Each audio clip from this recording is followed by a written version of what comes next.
Si tu n'as pas peur de te battre, si tu viens d'une région reculée et que tu es le plus fort sur un champ de bataille, tu es probablement un barbare. Salut tout le monde, c'est Archibald. Donc, comme t'as sans doute compris grâce à cette introduction, aujourd'hui, je vais te parler de Donjons Dragons et surtout comment faire un barbare pour Donjons Dragons. Donc, avant que la vidéo commence, abonne-toi à la chaîne, mets un j'aime à la vidéo, partage la vidéo et rejoins-moi sur Instagram. Donc, cette vidéo, c'est la première vidéo d'une série de vidéos dans laquelle je vais justement continuer de parler de ça, de comment faire des personnages pour Donjons Dragons. Aujourd'hui, c'est le barbare, mais la prochaine fois, ça sera peut-être le guerrier, le moine. Dis-moi-le dans les commentaires. Quelle classe t'aimerais voir dans les prochaines vidéos. Donc moi je vais utiliser D&D Beyond. Donc D&D Beyond c'est d'après moi un des meilleurs outils pour la 5ème édition. Mais tu peux aussi utiliser une feuille physique comme ça fait exactement le même boulot. Donc moi, Donjons Dragons, j'ai joué des centaines et des centaines d'heures. C'est sans doute le jeu dans lequel j'ai passé le plus d'heures. Donc j'ai joué à la 2ème édition, à des rétroclones. Donc les rétroclones, c'est comme des fausses anciennes éditions. J'ai joué à la 3.5, qui est mon édition préférée. Et j'ai joué évidemment à la 5ème. La 5ème, c'est celle récemment dont j'ai joué le plus de fois. J'ai joué plus de 500 heures rien que sur la 5ème édition. Et donc voilà, aujourd'hui je vais donc faire avec un personnage, un barbare, pour la 5ème édition de Donjons Dragons. Donc D&D Beyond, lorsque tu te crées un compte, donc c'est facile à créer, hein, en moins de 10 minutes tu peux te créer un compte, et bien donc tu as les options. Tu peux faire que 6 personnages lorsque tu as la version gratuite, mais normalement même si tu as plusieurs campagnes lancées, 6 personnages c'est suffisant. Donc là j'ai déjà mon personnage, donc Cornelius Fortis, donc mon Goliath, d'ailleurs j'ai oublié de le faire passer de niveau, donc mon moine de guerrier Goliath que je joue justement je t'en ai déjà parlé dans plusieurs vidéos. Et donc voilà, donc là on va créer create un caractère, donc on va créer un nouveau personnage. Donc il y a trois types de fabrication, donc la standard, fabrication rapide et fabrication aléatoire. Donc fabrication rapide, c'est si tu veux faire des personnages, des PNJ ou alors des personnages pour un one shot, des choses comme ça. Et aléatoire, si tu veux faire des PNJ, mais là nous on va faire donc standard. Donc là on va dire le nom du personnage. Donc le nom du personnage on va appeler Archibald le barbare. Donc une fois que tu as mis ton nom, ce qui est sympa avec D&D Beyond, c'est qu'il y a pas mal de portraits, donc tu peux soit uploader ton propre portrait, soit en choisir dans leur bibliothèque, et ils en ont vraiment beaucoup. On voit que là, il y a pour tout type de personnages, et en plus là, il y a même des Warforged, donc des forgés pour la guerre, donc des sortes de robots qui en fait apparaissent, c'est une race jouable dans Eberron, donc la dernière version d'Eberron, le livre qui vient de sortir. Et donc justement là, il y a même des portraits pour ce genre de type de personnage, donc c'est vachement sympa. Je me rappelle au début, dans les premières versions de D&D Beyond, donc moi je connais D&D Beyond depuis des années en fait, depuis le tout début, donc il n'y avait même pas encore enfin bref, quand c'était encore qu'un projet, je le suivais déjà. Et en fait, au début, il y avait vraiment deux, trois portraits différents, s'il y avait vraiment pas grand chose, que maintenant il y a vraiment plein de portraits différents et on peut faire à peu près n'importe quoi. Ah bah voilà, on va prendre ce personnage-là, voilà, avec une barbe, c'est très bien. Donc une fois qu'on a mis le portrait et le nom, on peut choisir les préférences donc à la création du personnage. Donc là tu choisis toutes les sources dont tu veux sortir les éléments. Donc moi je vais mettre un peu tout, mais bon, toi lorsque au début, quand tu fais ton premier personnage, normalement tu as juste besoin des éléments de base, voire même pas en fait. Voilà, donc Eberron c'est justement pour pouvoir mettre les Warforged, et puis Magic c'est pour avoir des éléments, bref. Normalement, tu n'en as pas besoin, mais c'est quand même mieux de les avoir. Donc là, le type d'avancement, donc c'est si tu veux soit mettre les milestones. Donc les milestones, en fait, c'est lorsqu'il y a un événement clé qui se passe dans l'aventure, on monte de niveau. Donc c'est par exemple, on a réussi à sortir de la caverne, on a réussi à tuer le dragon. Au lieu de gagner de l'expérience, des points d'expérience, et ben en fait, on a réussi à sortir de la caverne, on a réussi à amener la tête du dragon à l'aubergiste. C'est un événement clé dans notre aventure, on monte de niveau. Donc voilà, ça c'est le milestone, donc c'est plus centré sur la progression suivant l'histoire, mais moi j'aime bien l'expérience. Donc l'expérience, c'est lorsqu'en fait, que ce soit basé sur au lieu que ce soit basé sur les événements dans l'histoire, mais c'est plutôt basé sur les ennemis qu'on tue, les aventures qu'on termine et des choses comme ça. Donc voilà, tout le reste on peut le laisser comme ça, et on peut avancer. Donc on va choisir la race. Moi j'aime bien choisir la race en lien avec la classe. Donc ça veut dire si on veut faire une classe de magicien ou une classe par exemple basée sur le charisme, mettre par exemple un Tiflin. Le Tiflin pour le charisme c'est très très bien. Mais lorsque je fais un barbare, j'aime bien mettre une classe forte et une race adaptée pour le barbare. Donc j'ai joué à peu près toutes les classes de Guide Donjons Dragon, et je me suis rendu compte que ce qui est quelque chose d'intéressant, c'est que lorsqu'on joue une classe qui n'est pas en lien avec la race, c'est quand même amusant. C'est-à-dire que c'est pas du tout fonctionnel, mais par exemple faire un gnome barbare, bah, c'est très amusant. C'est pas du tout fonctionnel, c'est-à-dire que tu vas pas avoir des bons stats, mais c'est quand même intéressant pour un one-shot ou quelque chose comme ça peut être amusant. Donc pour le barbare, il y a différentes races qui sont très très bonnes. Donc par exemple le Dragonborn. Donc le Dragonborn il a plus 2 en force, ce qui est très bon pour le barbare. Parce que le barbare, son avantage quand même principal, c'est quand même la force. Mais bon, j'aime pas trop, ça ressemble un peu à une tortue. Donc, sinon, le nain il est vachement intéressant, il a plus de constitution.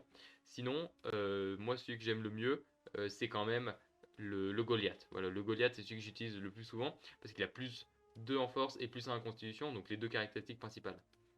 Donc, en plus de ça, il a pas mal de caractéristiques qui nous intéressent. Par exemple, la athlète naturel, donc athlète naturel, ça fait que on est plus athlétique qu'un autre personnage. Endurance de pierre c'est un des éléments que j'utilise le plus souvent, même au niveau 4 ou 5 on conseille de l'utiliser. C'est en fait une fois entre un repos, que ce soit un repos long ou un repos court, et bien en fait tu peux utiliser cette caractéristique là. Enfin, tu lances un des 12 et tu additionnes à ça ton modificateur de constitution, et en fait tu soustrais un dégât, c'est-à-dire qu'un ennemi t'attaque et tu utilises ton endurance de pierre pour assumer ces dégâts-là et ne pas perdre en fait ces dégâts. Donc un D12 plus modificateur de constitution, ça peut être vraiment beaucoup, donc c'est super intéressant. Il y a construction forte, donc construction puissante, c'est qu'en fait t'es un Goliath, donc t'es plus grand, plus fort, plus solide, plus résistant que les autres, et donc tu peux arriver à lever, pousser, transporter, lever des poids plus lourds que les autres. Donc ça c'est super intéressant, surtout pour le barbare. Et il y a nez de la montagne, donc le nez de la montagne, c'est en fait que tu es plus résistant au froid parce que tu viens d'un endroit vraiment froid. Donc le Goliath, c'est une sorte de race dans Donjon Dragon, c'est une race de géants qui vient de la montagne, qui en fait c'est vraiment la race la plus adaptée pour faire des barbares. Ils sont beaucoup plus grands, beaucoup plus forts, très résistants, et ils viennent de la montagne d'un endroit très reculé et très froid. Donc en fait voilà, ils ont résistance au froid, ils n'ont pas de problème pour vivre en altitude, et donc voilà, c'est très intéressant. Donc je vais prendre je vais prendre ce Goliath là. Donc attention, le Goliath, suivant son maître de jeu, suivant le campaign setting, il peut accepter ou pas. Mais bon, dans tous les cas, tu peux arriver à prendre une race qui est adaptée pour le barbare. Même l'humain peut être très intéressant pour jouer le barbare. La plupart des barbares sont des humains. Donc voilà, donc ça c'est donc un résumé donc de tes compétences de base, donc ce que j'ai dit, donc athlète naturel, endurance de pierre, des choses comme ça. Donc voilà, on va avancer, donc on va prendre la classe. Donc là on va prendre évidemment barbare, mais je voulais te parler donc de Blood Hunter, donc le chasseur de sang, qui est donc une classe vient du Actual Play Critical Role, donc qui est super intéressante. Si tu veux que je fasse une vidéo plus centrée sur celle-ci, dis-moi dans les commentaires, mais je trouve que vraiment une des classes les plus intéressantes de Donjon Dragon. Donc on prend le barbare. Donc le barbare, sa caractéristique principale, c'est quand même que c'est un guerrier sauvage qui n'est pas civilisé, et donc justement c'est ça qu'en fait dans le roleplay, il faut que tu te rendes compte que là où les autres aventuriers vont agir d'une manière, et ben le barbare il va agir d'une autre façon. Par exemple, si tu rencontres un seigneur de guerre ou un petit seigneur local, les autres aventuriers vont peut-être s'incliner ou quelque chose comme ça. Toi, ton personnage, c'est un barbare, il va peut-être pas réagir comme ça dans son peuple. Comment est-ce qu'il ferait? Est-ce que il va lui apporter une tête de loup? Voilà, pour une signe du respect, ou alors peut-être qu'il va commencer à crier de toutes ses forces un champ de guerre, ou bref, des choses comme ça. Comment est-ce que ton personnage va réagir? Il a une culture différente, il a une religion différente, c'est un barbare. Il a pas la même culture que les autres aventuriers, c'est ça qu'il faut prendre en compte. Donc c'est très intéressant justement à le faire, à le mettre dans le roleplay. Donc il a un D12 en point de vie, ce qui est absolument énorme, donc ça c'est super intéressant, surtout pour le barbare qui normalement n'utilise pas vraiment d'armure. Et donc voilà, donc ça c'est les compétences de base. On va donc voir jusqu'au niveau 3 quels sont les éléments qu'a le barbare. Donc la première, qui est sans aucun doute une des plus connues pour le barbare, c'est justement celle qui le qualifie, c'est la rage. Donc la rage en fait c'est que tu as des avantages aux dégâts, donc tu as des bonus aux dégâts, tes attaques de force, des choses comme ça. Donc c'est vraiment super intéressant la rage. Et en fait plus tu avances en niveau, plus tu peux faire de rage plus de fois, et plus tu fais de dégâts lorsque tu es en rage, bref des choses comme ça. Et en fait, au niveau 1, tu peux faire 2 fois, entre chaque le repos long, tu peux effectuer 2 fois l'état rage. Et donc en fait, je crois que c'est oui, c'est plus 2 en dégâts, donc on va vérifier. Donc voilà, tu peux faire 2 fois la rage, et tu as plus 2 au dégâts. Donc voilà, et ça c'est au niveau 1, et ensuite c'est qu'à partir du niveau 9 que tu peux faire, tu fais plus 3 en dégâts, mais par contre c'est au niveau 6 que tu peux faire 4 fois, donc tu doubles en fait la quantité. Donc voilà, donc la rage, c'est l'élément qui vient qualifier le plus le barbare. Ensuite, niveau 1, tu as aussi défense sans armure. Donc ça, c'est le moine aussi qui a cette compétence-là. Donc en fait, c'est super intéressant ça parce que tu as, au lieu d'utiliser une classe d'armure avec code de maille ou une armure à plaque ou des trucs comme ça, c'est 10 plus ton modificateur dextérité plus ton modificateur de constitution. Donc imaginons que tu as plus 2 en dextérité et plus 2 en constitution, tu as déjà 14 en armure, ce qui est déjà pas mal pour quelqu'un qui a juste une peau de loup sur soi. Et donc tu as déjà 14. Et en plus de ça, tu peux quand même utiliser un bouclier et avoir et continuer d'utiliser ça. C'est-à-dire qu'en fait, tu as ton bouclier, donc imaginons que ce soit un bouclier en plus 2, voilà, un bouclier de plus 2, un rondage ou quelque chose comme ça. Et bah, t'as 10, plus 2, plus 2, plus 2, t'as 16 de classe d'armure, alors que t'as aucune armure, donc t'as pas le poids de la côte de maille ou quelque chose comme ça. Donc c'est vraiment super intéressant ça. Au niveau 2, donc tu as attaque téméraire. Donc attaque téméraire, en fait, c'est que tu as l'avantage lorsque tu attaques, donc tu as l'avantage ton jet de force, mais les ennemis, eux aussi, ont l'avantage lorsqu'ils t'attaquent. Donc ça, par contre, ça se termine en un seul tour, donc ça dure pas très longtemps. Et au niveau 2, tu as aussi sens du danger, donc ça je l'utilise vraiment souvent, c'est super sympa. C'est en fait sens du danger, c'est que tu es au milieu, tu es dans la nature, ou alors tu es dans une ville, bref, tu es dans un milieu X ou Y, et tu sens qu'il y a quelque chose qui a un problème. Tu sens qu'il y a quelque chose qui ne tourne pas correctement. Il y a un problème, tu arrives à le sentir. Donc ça peut être par exemple une embuscade ou des choses comme ça. Donc ça, tu peux soit mettre dans le roleplay, soit faire avec les dés, bref, des choses comme ça, mais le maître du jeu, il peut te dire, ah, le barbare, vous êtes en train de marcher dans la forêt, et tu sens quelque chose de bizarre. T'es connecté avec la nature, t'es un barbare, t'as une connexion forte avec la nature, tu te rends compte qu'il y a quelque chose de bizarre dans l'air. Il y a quelque chose de bizarre, tu saurais pas dire quoi, mais il y a quelque chose de bizarre. Et en fait, voilà, ça permet, ils peuvent se mettre un peu plus, voilà, à essayer d'explorer, envoyer un aventurier devant, laisser les autres derrière pour pouvoir le défendre, bref, des choses comme ça. Il peut avoir une embuscade. Bref, en fait, il a le sens du danger, donc il arrive à ressentir dans le milieu, il ressent quelque chose de bizarre. Il a aussi l'avantage sur les jets de sauvegarde de dextérité lorsqu'il arrive à voir le problème. Donc ça peut être un sortilège ou un piège. Ça c'est super intéressant aussi, le sens du danger. Et surtout ce qui vient faire qu'en fait le personnage devient unique, c'est au niveau 3, il y a la voie primitive. Donc Primal Pass. Donc la voie primitive, donc ça on va voir là. Donc la voie primitive, donc là je suis sur un site qui s'appelle AidDD, donc c'est un site super intéressant. Et donc la voie primitive au niveau 3, on choisit soit si on veut choisir la voie du berserker, donc c'est à dire qu'en fait, ouais, rapidement la voie du berserker, on fait plus de dégâts, mais les ennemis peuvent plus facilement nous faire des dégâts. Et ensuite, donc la deuxième voie primitive qu'on peut choisir, c'est la voie du guerrier totem. Donc ça, en fait, on choisit un animal totem et on a des capacités liées en lien avec cet animal-là. Par exemple, il y a l'ours, l'aigle et le loup. Donc tu peux choisir voilà, des caractéristiques physiques qui ressemblent à celles de l'ours. Par exemple, l'ours, t'es beaucoup plus gros, beaucoup plus costaud, la peau dure, des poils de partout, bref, des choses comme ça. Et en fait, voilà, t'as des compétences et des capacités en lien avec ton animal totem. Donc là, après, il y a d'autres niveaux, niveau 4, 5, 6, jusqu'à 20. Mais bon, là, on va s'arrêter jusqu'au niveau 3. C'est des compétences de base et ce qui qualifie vraiment le barbare. Donc voilà, on va additionner cette classe-là. Voilà. Donc ce qui est sympa aussi avec D&D Beyond, c'est qu'on peut choisir à quel niveau on commence la feuille de personnage. Si par exemple tu veux choisir un personnage niveau 20 au niveau 10 et commencer la one shot au niveau 10, il n'y a pas de problème. Donc les hit points, donc les points de vie, c'est 1 des 12, ce qui est énorme, plus ton modificateur de constitution. Donc ça, à chaque niveau, tu peux soit choisir de lancer un des 12 et mettre ton modificateur de constitution, ou alors tu peux choisir 7 et ton modificateur de constitution. Moi, je suis pas trop fan de ça, je trouve ça un peu trop dommage, donc évidemment, tu peux sortir vraiment pas beaucoup de dés, donc un ou deux, mais tu peux sortir aussi 10 ou 12, donc c'est quand même vachement intéressant, mais bon, voilà. Donc un dé de 12, ce qui est vraiment beaucoup, parce que ton personnage il est solide, il est musculeux, il est fort, donc il a beaucoup de points de vie.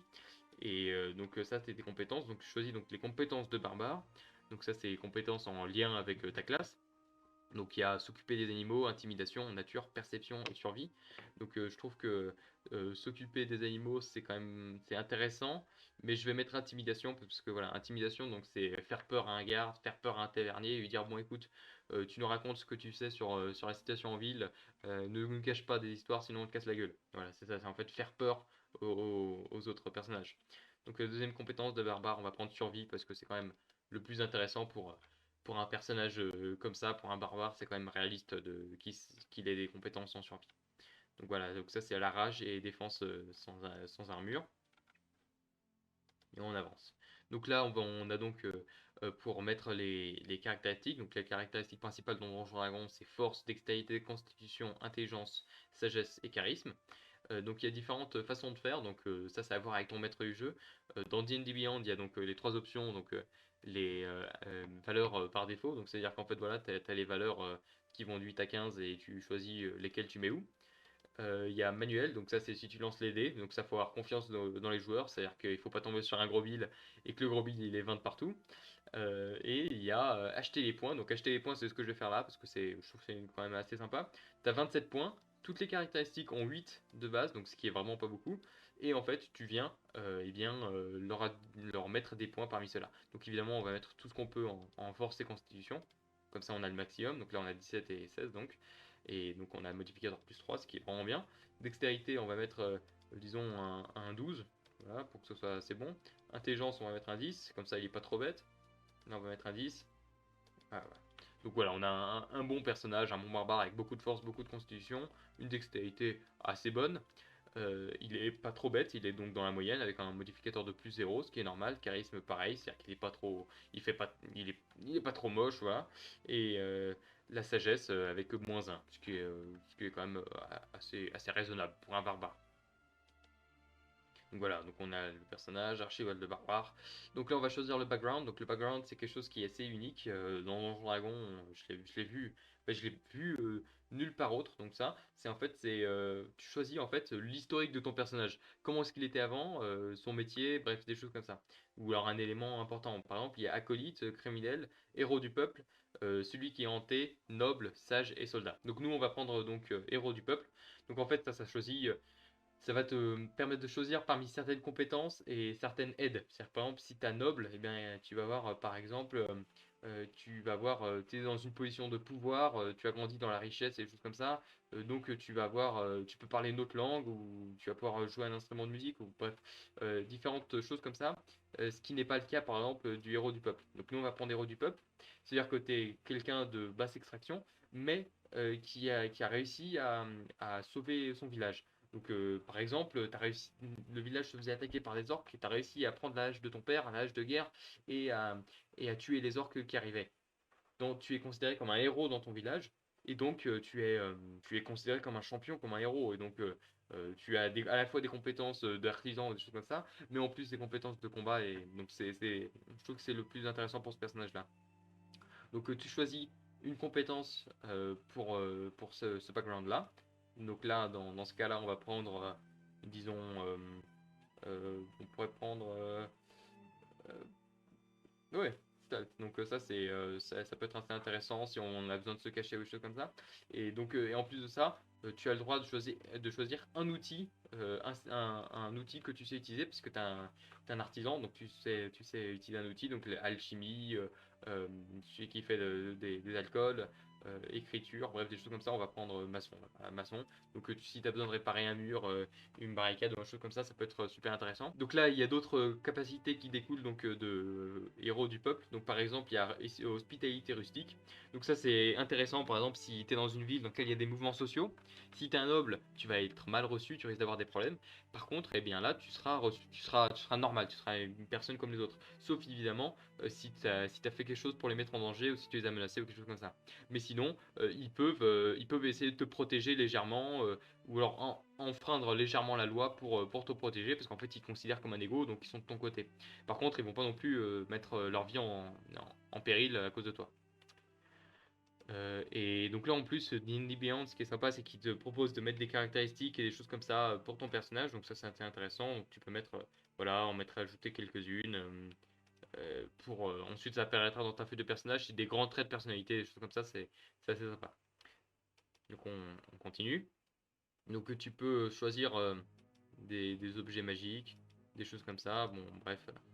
Là, tu choisis soit avoir de l'or et d'acheter les éléments avec de l'or, soit acheter l'équipement. Donc là, on va prendre directement l'équipement.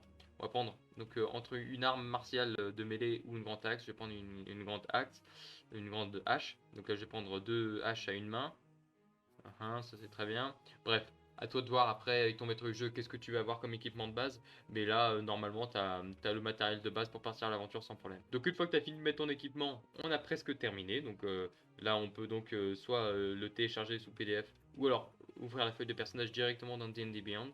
Et donc voilà, ta feuille de personnage est terminée. Donc tu as le fond derrière, que c'est une sorte de montagne. Là, tu as l'outil lancer de dés. Donc ça, c'est une option qu'ils ont mis assez récemment. Je trouve ça super sympa. Donc en fait, tu peux lancer les dés directement sur D&D Beyond. Donc tu peux choisir ton lot de dés, des choses comme ça. Donc là, je viens de sortir un 8. Et donc tu as les points de vie. Tu peux dire, ah bah voilà, mince, je me prends un coup d'épée. Je perds 10 points de vie. Ah bah mince, un orc vient de me balancer contre un truc. Je viens de mourir. Et donc là, ensuite, tu fais les lancers de sauve. Des saving throws de survie. Et j'en rate un. J'en rate un autre. Ah, mais à la fin, j'arrive à les sauver. Donc voilà. Donc voilà, donc la feuille est interactive, c'est-à-dire que tu peux lancer les dés. Donc là, tu viens faire un jet de force, donc 17. 17 plus 3, 20. Donc tu peux faire constitution, lancer les compétences, les jets de sauvegarde, l'équipement. C'est-à-dire qu'en plus, D&D Beyond a une option pour dire quel équipement tu as mis. Donc là, si tu as une classe d'armure de 14, mais que tu veux additionner, disons-le par exemple, tu veux additionner je sais pas, un bouclier, et bien voilà, tu tapes shield, donc bouclier, et donc tu mets donc voilà, pièce d'armure plus 2, un bouclier, un rondage normal, tu l'additionnes, et là, donc dans ton équipement, tu as maintenant, où est-ce qu'il est? Voilà, shield, donc tu peux l'additionner et tu vois que ta classe d'armure a augmenté de 2, donc tu as 16 en classe d'armure sans avoir d'armure de base, donc ce qui est vraiment vraiment intéressant. Donc là, tu peux équiper les armes, c'est-à-dire que là, tu es dans ton inventaire, mais tant que le truc n'est pas coché, c'est-à-dire que tu n'as pas l'arme en main. Et tu peux dire, bah voilà, j'ai mon javelot dans la main, donc tu peux attaquer maintenant quand tu vas dans les actions. Avant, tu n'avais pas le javelot et maintenant tu as le javelot, donc là, tu peux lancer ton attaque. Donc un dé de 20 plus 5 le modificateur, donc 20. Et bref, voilà, donc D&D Beyond, c'est vraiment un outil super intéressant et super puissant qui te permet de manager ta feuille de personnage, de monter les niveaux et tout ça en ligne et que tu peux le passer sur différents appareils. Donc c'est comme ça que je travaille avec un barbare pour Donjon Dragon sur D&D Beyond, donc la 5ème édition de Donjon Dragon. Dis-moi dans les commentaires quelle est la prochaine classe ou la prochaine race de personnage que tu veux voir dans une prochaine vidéo, dis-moi dans les commentaires. Abonne-toi à la chaîne, partage la vidéo si jamais tu connais quelqu'un qui veut fraquer un barbare, rejoins-moi sur Instagram, et puis je te dis à une prochaine fois dans une prochaine vidéo. Allez, salut!